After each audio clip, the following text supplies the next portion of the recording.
de gentes. Es el ordenamiento jurídico que regula las relaciones, dice, entre estados.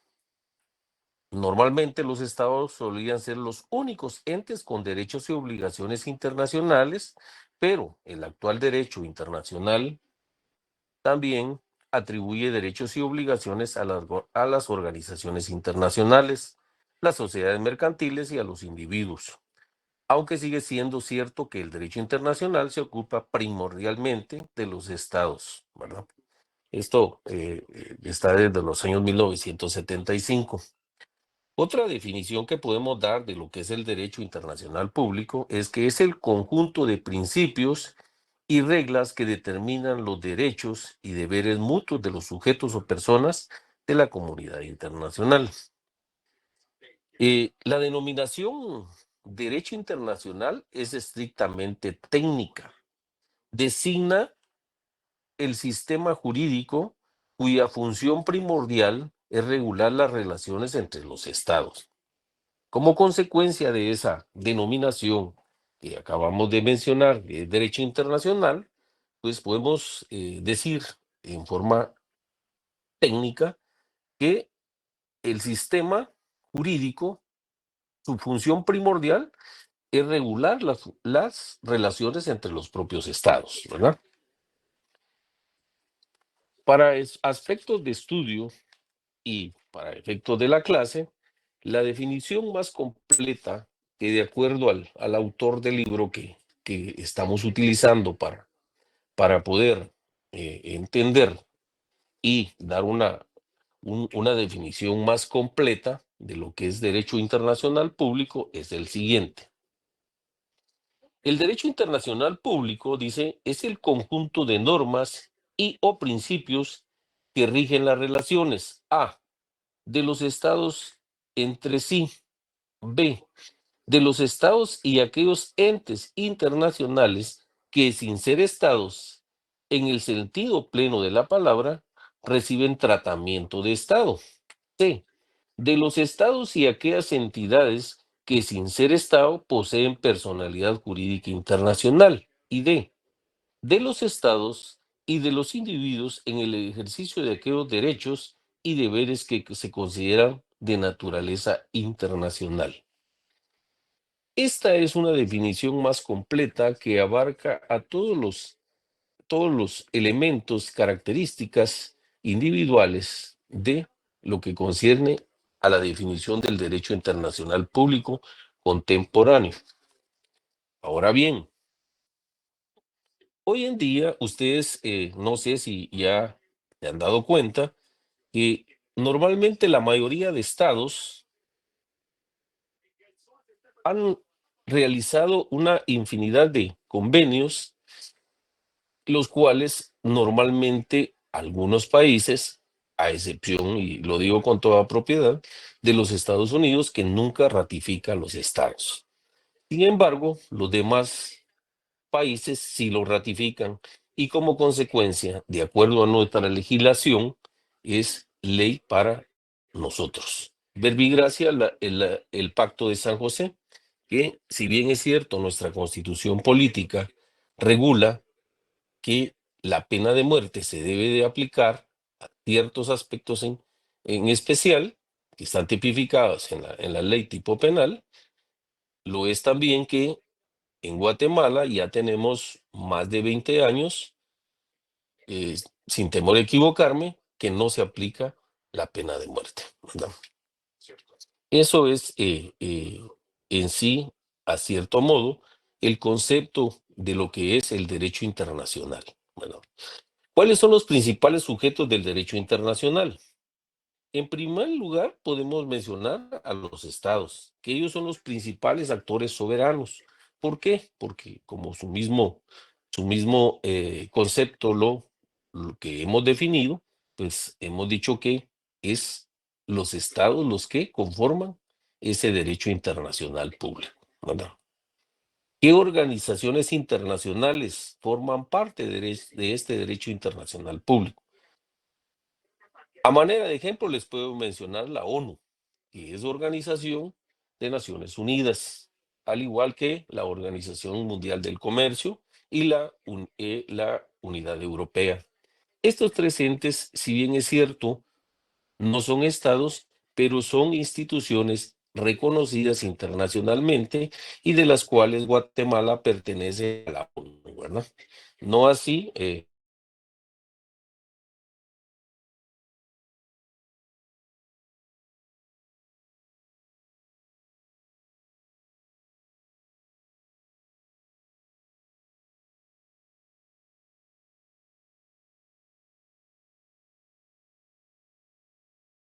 la Jennifer. Gracias. Los individuos, bajo ciertos tratados y normativas internacionales, ciertos individuos son los que, bajo ciertos tratados y normativas internacionales, pues son los que forman parte de este derecho internacional, ¿verdad? También tenemos los movimientos de liberación nacional. Esos tres, esas tres sujetos que les acabo de mencionar, que es el Estado, los individuos y los movimientos de liberación nacional. Esos tres son los principales sujetos que forman el derecho internacional. Ahora bien, ¿cuáles son las fuentes del derecho internacional? En primer lugar, tenemos los tratados internacionales. Dentro de los tratados internacionales tenemos los acuerdos escritos entre sujetos del derecho internacional. ¿Por qué les menciono esto? ¿Por qué? Porque normalmente el Estado de Guatemala, como muchos, eh, ha firmado convenios y los ha ratificado. Verbo y gracia, el mencionado Pacto de San José y uno que estuvo muy de moda hasta que fue expulsada de aquí la famosa CICIG, ¿verdad? Ese es otro de las leyes que están vigentes aquí en Guatemala y que sin embargo, pues en su momento fue expulsada de aquí del territorio nacional porque ya había vencido el plazo para su continuidad, ¿verdad? Y al no ratificarla o darle un plazo más de vigencia dentro del territorio nacional, pues ya no tenía razón de ser que estuviera vigente en Guatemala. Otro de las fuentes del derecho internacional son la costumbre internacional, es decir, las prácticas generalizadas aceptadas como derecho. Es decir, muchos estados por costumbre hacen ciertas prácticas y esas, pues, dentro del derecho internacional público son aceptadas como derecho, ¿verdad? Otras de las fuentes son los principios generales del derecho, como que son las normas reconocidas en los sistemas jurídicos nacionales, ¿verdad? En nuestra, eh, en nuestro país, pues todo lo concerniente a las normas internacionales que han sido ratificados por el Estado de Guatemala, pues son ley dentro de nuestro país, ¿verdad? Y adicionalmente está la jurisprudencia y la doctrina. Estas son decisiones judiciales internacionales y trabajos que se han realizado sobre esto. ¿Qué podemos hablar de la jurisprudencia y la doctrina? Hoy en día, pues, ¿alguien de ustedes me puede mencionar o decir con sus propias palabras qué es la jurisprudencia?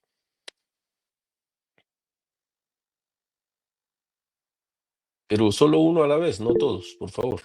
A ver, Angie. La jurisprudencia viene siendo aquel conjunto de fallos que, habiendo resuelto en una misma línea, viene a constituir doctrina y tiene que ser de observancia obligatoria para que los demás tribunales del Estado o del sistema judicial lo tengan que aplicar.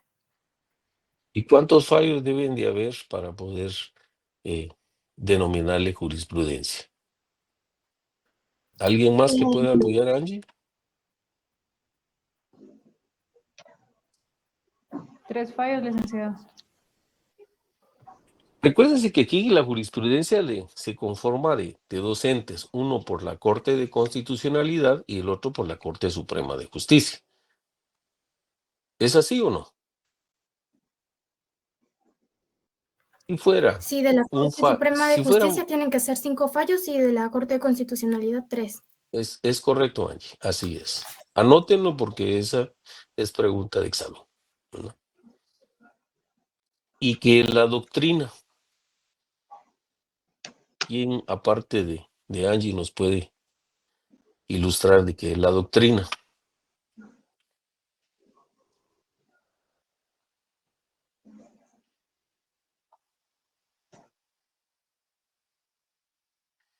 La doctrina son los tratados y estudios de los jurisconsultos que se toman en cuenta para las resoluciones. Perdón, ¿quién fue el que respondió por acá? Que no lo ubico en la pantalla. Álvaro No. Toledo. Álvaro Toledo. Ok. Y por acá lo. ¿Alguien más que quiera opinar con relación a eso?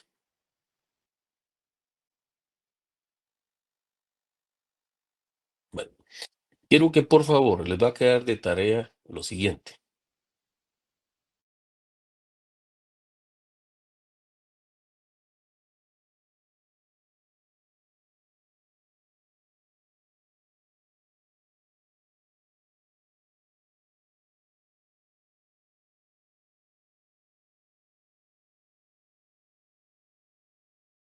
Viernes. ¿Cuáles son las fuentes del derecho internacional? Primero están los tratados internacionales, que son acuerdos escritos entre sujetos del derecho internacional. Otra de las fuentes es la costumbre internacional, como mencionaba, son las prácticas generalizadas aceptadas como derecho. Y los otros son los principios generales del derecho, que son las normas reconocidas en los sistemas jurídicos nacionales. Y por último, lo que acabamos de mencionar, la jurisprudencia y la doctrina. Y estas son decisiones judiciales internacionales y trabajos que se han realizado y que han servido para todos los Estados miembros y que son de observancia obligatoria. Por ejemplo, dentro de los otros tratados que tenemos, la OIT, la Organización Mundial del Trabajo, esa es otra institución que de una u otra manera es un convenio que Guatemala también ya ratificó y pues son de cumplimiento obligatorio para todo el estado de Guatemala, especialmente en materia de derecho laboral. Muchas de las cuestiones que llegan a la inspección de trabajo por denuncia o algo similar referente al trabajador, pues la mayoría se ampara en los convenios internacionales, especialmente de la OIT, de la Organización del Trabajo, que es la que respalda y ahí es donde precisamente se sientan los aspectos relacionados a los convenios que han sido ratificados por Guatemala, ¿verdad? ¿Cuáles son los principios fundamentales del derecho internacional?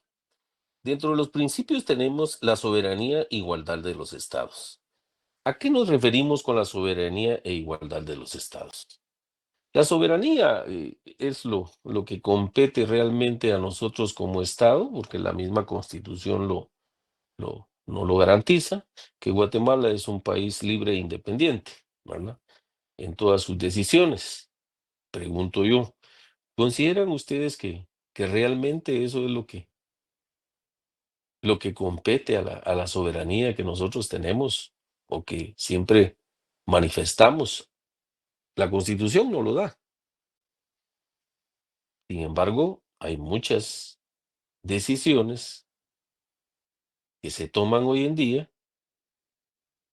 utilizando la frase la soberanía. Los escucho.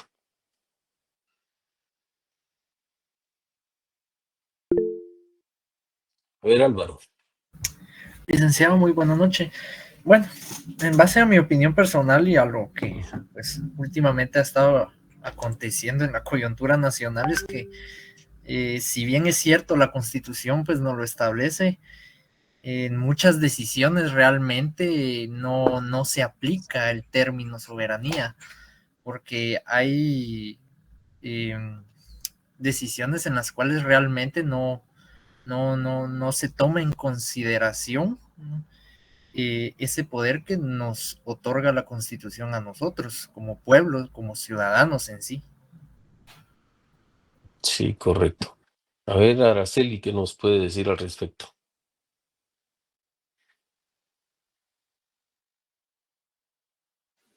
Buenas tardes, licenciado. Buenas noches, Araceli. Diga. Sí, buenas noches. Considero que realmente en nuestro país no tenemos la soberanía completamente. Está regulada en nuestra Constitución Política de la República, pero ¿existiría realmente? Es una pregunta básica. ¿El poder en el pueblo? Yo creo que no, licenciado. Se nos escucha muy poco y se nos ha vedado muchísimo. Realmente no es verdadera soberanía, en mi opinión. Sí, gracias, Araceli, ahí por su opinión. A ver, Diana, ¿qué nos puede decir al respecto?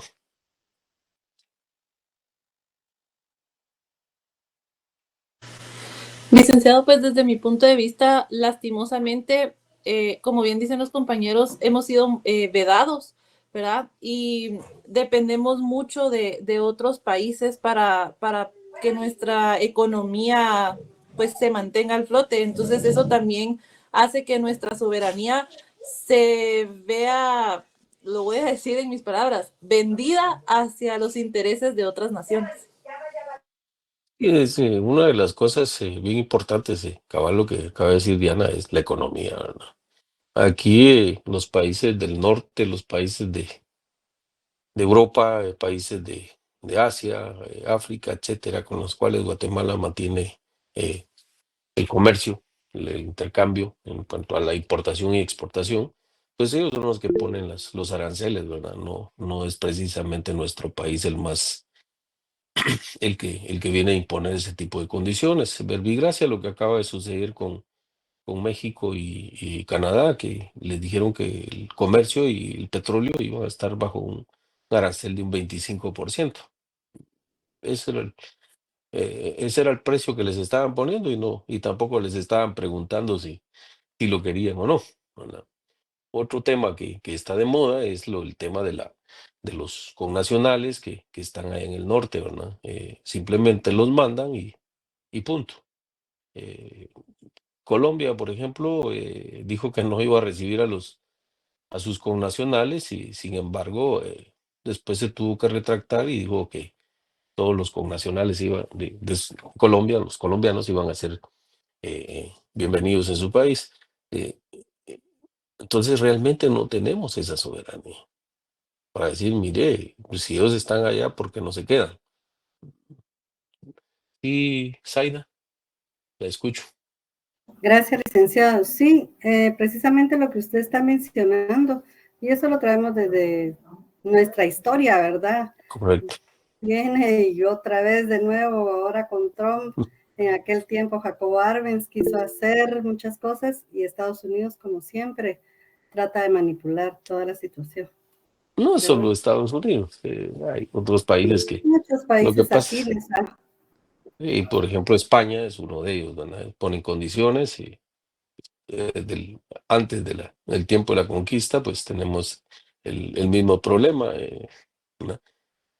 Henry, también lo escuchamos, Henry.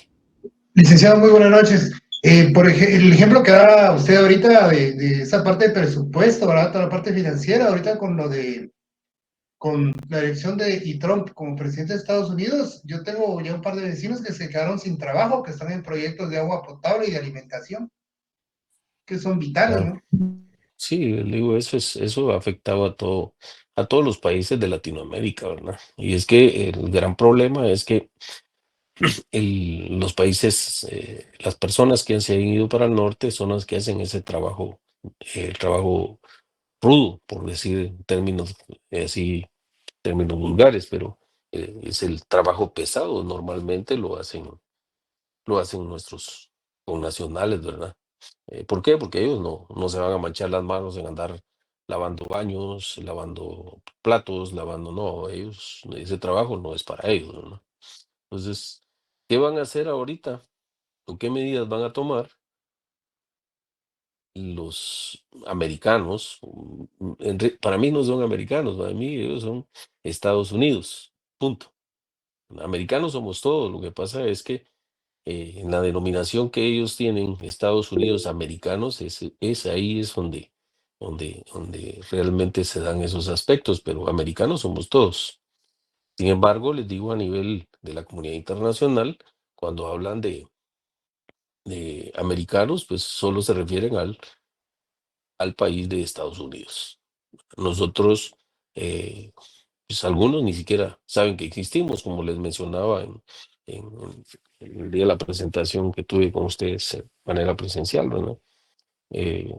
No saben ni la existencia de que Guatemala está aquí, forma parte del área centroamericana y que pues, dentro de lo que cabe hemos podido salir adelante con la clase de gobiernos que hemos tenido, pues, pero ¿por qué? Porque la mayoría somos trabajadores y queremos superarnos, ¿verdad? Así que no todos hemos tenido esas oportunidades y a los que algunos se las han dado, no las han aprovechado. Este mundo es de oportunidades y pues, verbigracia a usted, al igual que su servidor, que pues somos egresados de la única universidad del pueblo, como es la Universidad de San Carlos de Guatemala, ¿verdad? Que acabamos de cumplir. ¿Cuántos años acabamos de cumplir? Vamos a ver, ¿no? 349. 349. Exacto. Entonces, pues todos esos aspectos, pues son los que, por eso yo los motivo a ustedes que si están haciendo el esfuerzo por estar ya en el 9º semestre, pues sigan haciendo ese esfuerzo por superarse y graduarse. No dejen tirados sus estudios porque ese estudio que ustedes están recibiendo ahí a través de la universidad, pues eh, digo, no tiene precio realmente. Es invaluable el costo que representa para la universidad y que es pagada con los impuestos de cada uno de los guatemaltecos, ¿verdad? Sé que todos deberían desde entrar a la universidad. Desde mi particular punto de vista, no debería de darse esos procedimientos que hoy en día se dan para poder ingresar, porque pues yo, al igual que muchos de mis colegas que somos más de hacia atrás, les estoy hablando de los años que 90 yo ingresé en el 85 en la universidad, pues les digo, en ese entonces no existía ese procedimiento que se da hoy en día. Uno llegaba, se sometía a los exámenes vocacionales y pues uno decidía a qué facultad ingresar, ¿verdad? Y si bien es cierto, estamos ya, eh, como dijeron, saturados de tanto alumno que hay y que ya no caben en las aulas. No es también que ahora, gracias a la intervención de nuestro decano, pues él está tratando de desconcentrar los municipios y pues es de aplaudirle. Créanme lo que su servidor en los años 2012 tuve la iniciativa de hacer eso.